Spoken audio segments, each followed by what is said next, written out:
Hi everybody, my name is Jason Morris and this is a demonstration of Blawx, which is a visual interface for writing code in the ErgoLite declarative programming language. ErgoLite is also known as Flora 2.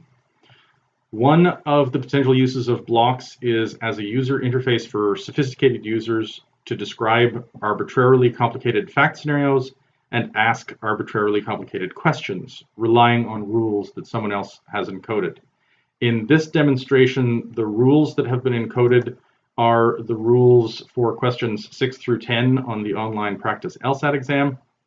And the question that we want to ask is question 6 on that exam, which sets out 5 possible schedules and asks which one of those schedules is valid.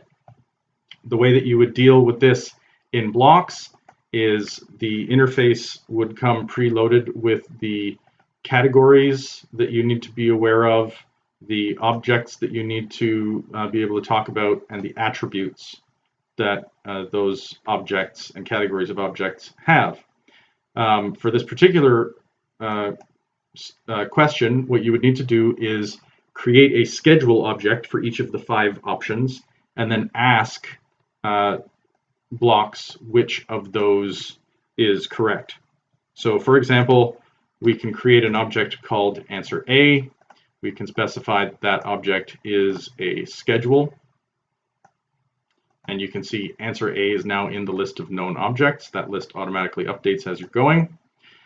And then you can say that it has a screening called A1, except first you have to say the screening exists, and then you categorize it as a screening, and then you associate it with your answer. And we need A1 here and A1 here. Now we need to say what the film is, what the slot is, and what the day is for the first screening in answer A. And they are, let's say, Thursday, and it was the first slot on Thursday, and the film that was being shown was Harvest.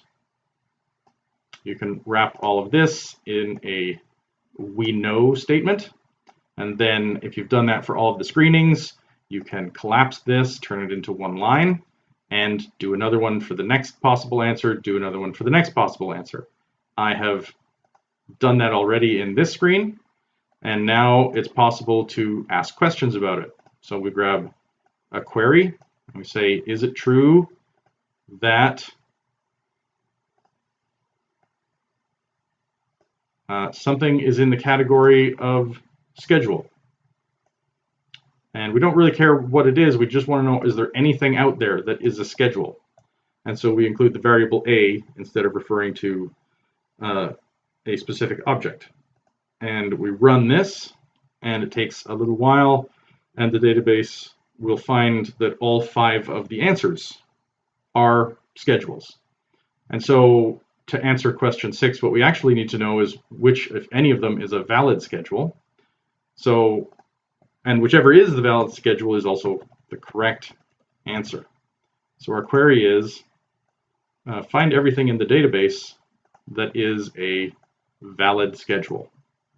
And we click run, and it will discover that the only one of the 5 schedules that is actually valid is answer C, which is the correct answer to question 6 on the practice LSAT. I hope that gives you a little idea of what Blawx is about, and I look forward to talking with you more about it. Thanks very much.